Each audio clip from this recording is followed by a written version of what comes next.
Final Fantasy XIII is one of the worst things I've played this console generation. Now, that may seem like harsh words saying I've played games like Alone in the Dark and the Xbox Kinect. Ooh, controversial. No. Really, the reason why I think it sucks is to do with my history with the Final Fantasy series. When I was just a wee nipper back in the dark days of the year 2000, I went over a friend's house and played this, Final Fantasy VIII. Now, in retrospect, it may have been a bucket of farce, but what it did for me was it inspired me to buy the next game in the series, Final Fantasy IX. Now, some of you may have seen a series where I tried to take the piss out of Final Fantasy IX. You may also have noticed that it was utter bollocks. There's a bug in my hair. Get it off. Get it off. That's because I actually think Final Fantasy IX is the best Final Fantasy. And it is the best Final Fantasy. See, I own the strategy guide and everything.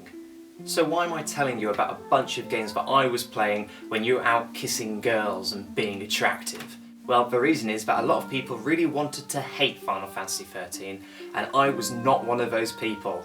I sat down, I slapped that fucking game in, ready to relive the experience of Final Fantasy from my youth. Hi! Oh. I didn't know that it would suck more than something which was really fucking shit. But just how rubbish was it? Well, it's impossible to explain how shite this game was to fans of the series. But I'm gonna do it anyway, you fucking ready? All that it takes for me to get riled up about this game is the title. Now, how can that title get me angry? Well, just one small point, it isn't a fantasy. In fact, I'd say this game has more in similar to science fiction games like Mass Effect. But I guess at least in Mass Effect you could explore somewhat. In this game, it's just a fixed path. Even when you find yourself in a forest, you're stuck in a corridor going through trees which have wires for roots. What the hell is that? Maybe it's not Mass Effect, maybe it's Avatar. Well, whichever one it is, I sure as heck know what it isn't. So right off the bat, it's possible to fail this game on half of its title. It's not a fantasy, it's just Final 13. I mean, it is final, and I know that it's a running joke that Final Fantasy has a million sequels, but each Final Fantasy tells its unique story. Each story in its own right is final. It's like the last big battle of that world. So it's not like this story would continue anywhere else. Oh, fuck off. Well, I guess we've got no choice then. I'll just have to call it 13. I mean, at least that's original. Oh, god damn it! So finally, let's delve deep into the plot. So we open looking at a train. I wonder what game this is trying to invoke a feeling of. So here we see what I'm going to call a Stormghast strutting his stuff down a carriage of space monks. What the hell did that guy do? So then we see the two prisoners who have better designed character models discussing something like they're going to escape. But in what seems like a completely separate incident, the train bursts through a checkpoint, which has turned red. But what's really confusing is why the hell that happened. The hero certainly didn't even have anything to do with it. She even tells her friend. Be quiet. By that I assume she meant be quiet. As in trying to keep stealthy until the guy gets close, then she can just beat the living snot out of him. So it seems like whatever the hell happened with that checkpoint has absolutely nothing to do with her escape. Because all it would achieve if a guard wasn't in the room would be scaring the crap out of 25 space monks. I mean, why would Space Rail even want to install that feature on the checkpoints? To stop runaway or hijack trains, maybe?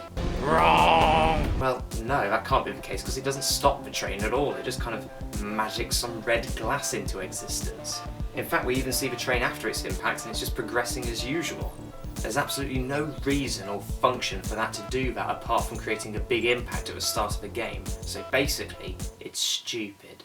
So the ninja chick steals one of the Stormghast guns and immediately blindly sprays the next carriage full of bullets. Wow, it's a good job there weren't any space monks in there. Otherwise they'd be a lot more holy. Wait, so why was there 4 guards in that completely empty carriage again? You alright? I'm not a lessee. Wait, what's a lessee, and why would he assume you are one?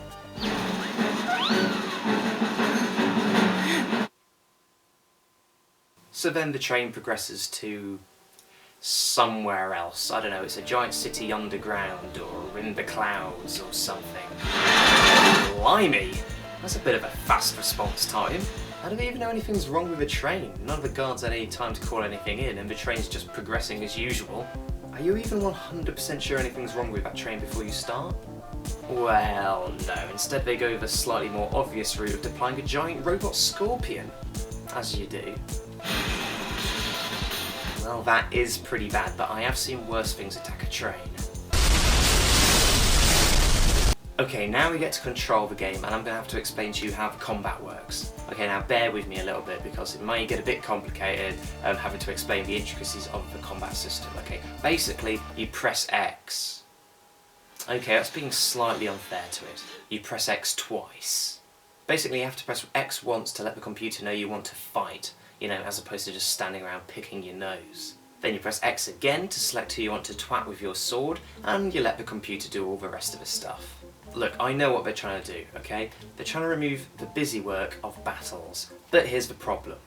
They've removed entirely the wrong half. The boring elements of combat are the navigating the bloody index of menus. The actual choice, the strategic choice of attacks and spells, is the combat. Why don't we go one step further and just let the battles play out completely out of our control? I mean, why not? All we're doing is pressing X twice. You may as well just automate that. Well, that Space Scorpion ain't quite dead yet, and it's got a new attack now as well. Wow, that's pretty impressive. Is there any way I can dodge that, or avoid that, or...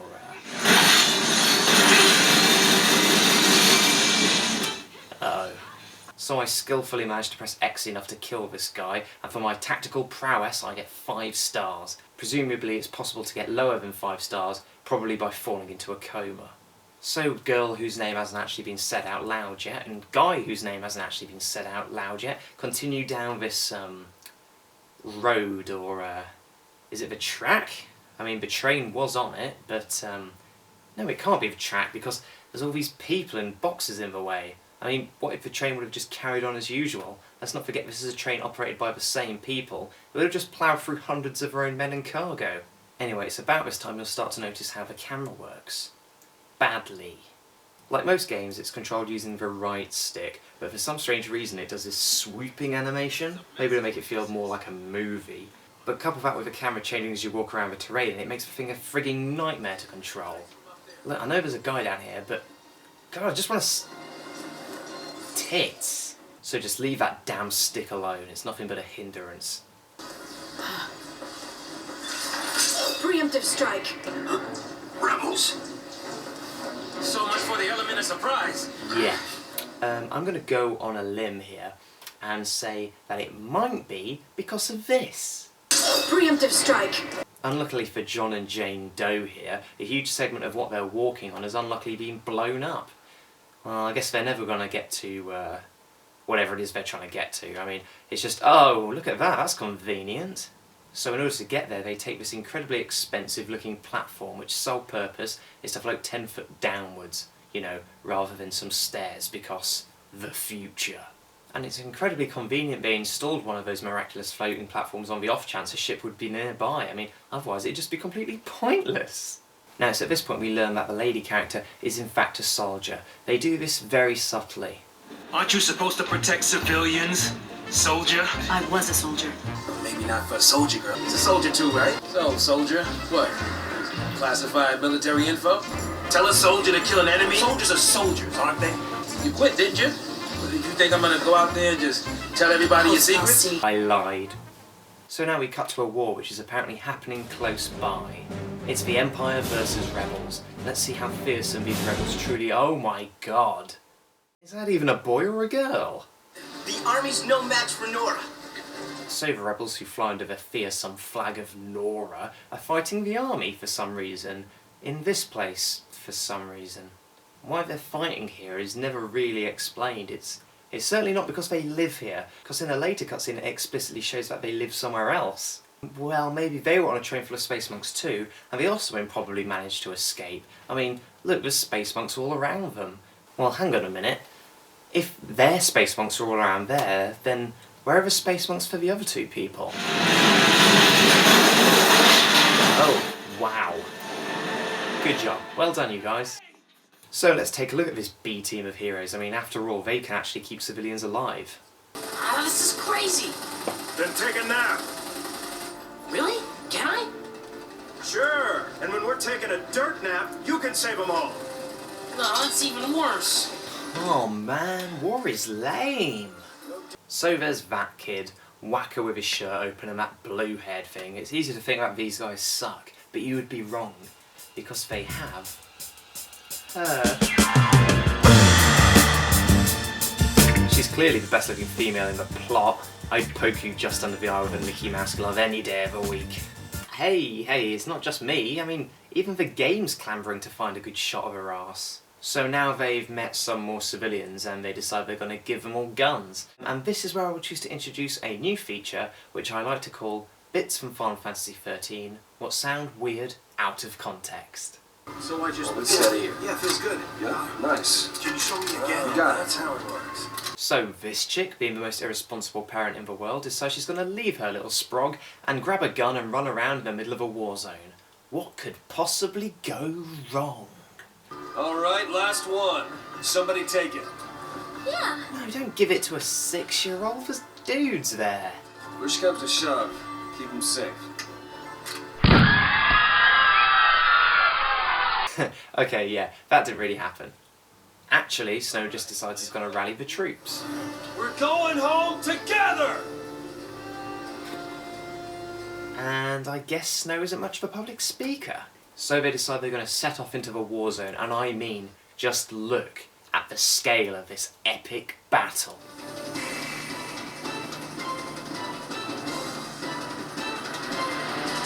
But then an airship comes in, which might actually make the battle interesting, so Snow decides he's going to stop it.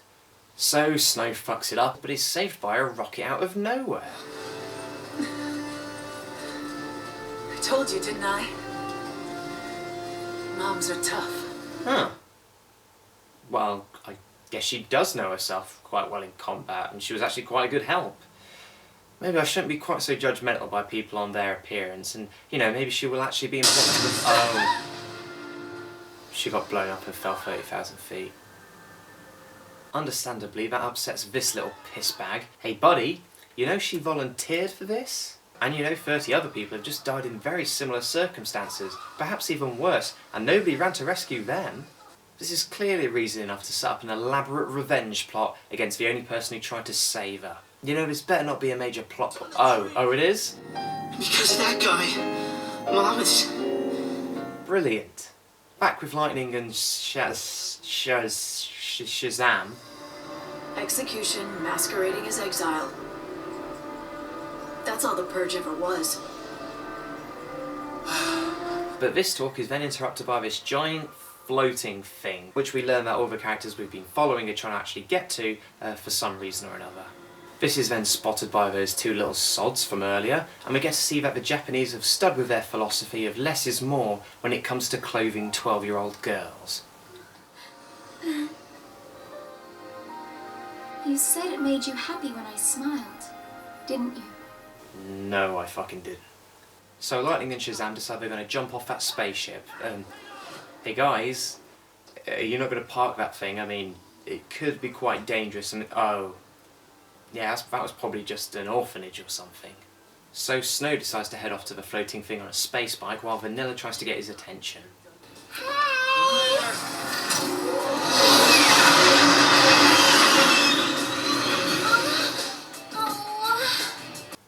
Badly. Say, you know how to fly this? Oh, come on, of course he fucking doesn't. Yeah? All right. That way. Whoa! Oh man, this 3D is amazing! So after Hope accidentally has a sex piss, they fly off to the floating thing. Well, I think that's a good enough time to end this part of the review. Bloody hell, have we really been going that long? How far are we through the game?